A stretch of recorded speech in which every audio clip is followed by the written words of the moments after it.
आज डब्याला काय बनवायचं असं काही सुचतच नव्हतं. म्हटलं चला भाज्या पण भरपूर होत्या घरात, पण रोज रोज भाजीपोळी खायचाही कधी कधी कंटाळा येऊन जातो. तर ही अशी मसाला खिचडी बनवली आहे. चला तर सुरू करूया. त्यासाठी कुकर तापत ठेवायचा, 2 चमचे तेल घालायचं आणि तेल छान तापलं की यामध्ये 1 चमचाभर तूप घालायचं. तूप छान गरम झालं की यामध्ये जिरे मोहरी घालायची. हे दोन्ही छान गरम होऊ द्यायचं आणि तडतडलं की मगच बाकीचे जे पदार्थ आहेत ते घालायचे किंवा बाकीचे जे आपण चिरून ठेवलेले भाज्या आहेत त्या घालायच्या. आता हे छान गरम झालं आहे, तडतडलं आहे, पाहू शकता तुम्ही. यामध्ये मी 3 ते 4 हिरव्या मिरच्या तशाच टाकल्या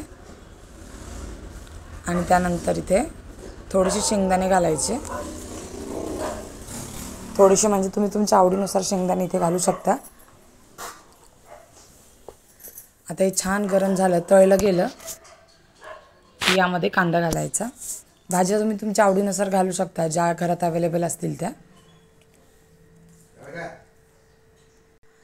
आता हे कांदा छान परतून घ्यायचा. यामध्ये 1 चमचा अद्रक लसूणची पेस्ट घालायची. मी आता ऑलरेडी करून ठेवलेली आहे. तुम्ही जर केली नसेल तर खलबत्त्यामध्ये किंवा मिक्सरमध्ये तुम्ही करू शकता.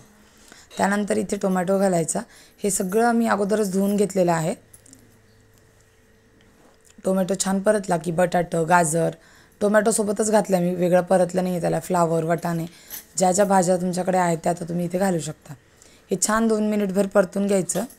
त्यानंतर यामध्ये कोरडे मसाले घालायचे. अर्धा चमचा हळद घातली आहे. 1 चमचाभर लाल तिखट.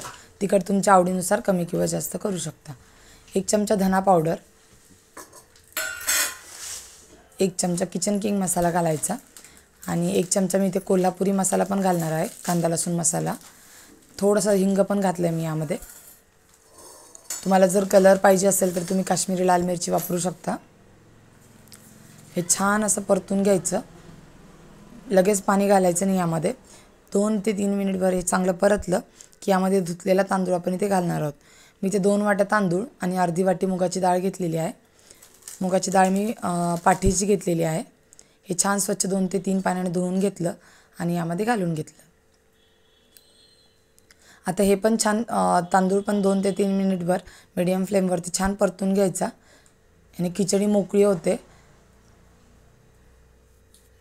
आणि आता इथे आपण गरम पाणी घालणार आहोत.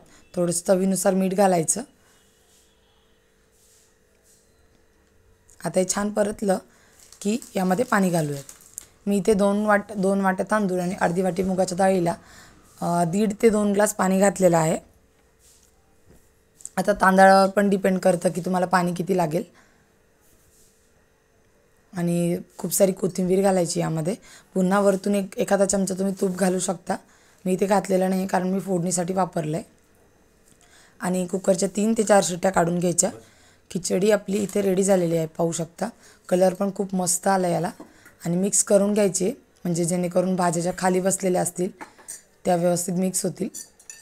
आणि अशा पद्धतीने आपली मसाला खिचडी जी आहे ती रेडी झालेली आहे. तुम्ही मुलांना किंवा मोठ्यांना पण टिफिनला ही खिचडी एकदा नक्की देऊन पहा. रोज रोज भाजीपोळी खायचं कंटाळा येऊन जातो किंवा भाजी काय बनवायची हेही सुचत नाही. तर हा बेस्ट ऑप्शन आहे, नक्की ट्राय करा. आणि रेसिपी आवडली तर चॅनलला नक्की सबस्क्राईब करा. चॅनलवर नवीन असाल तर सबस्क्राईब करा, बेल आयकॉन दाबा म्हणजे माझ्या नवीन रेसिपीचे तुम्हाला इंटिमेशन मिळतील. तोपर्यंत बाय.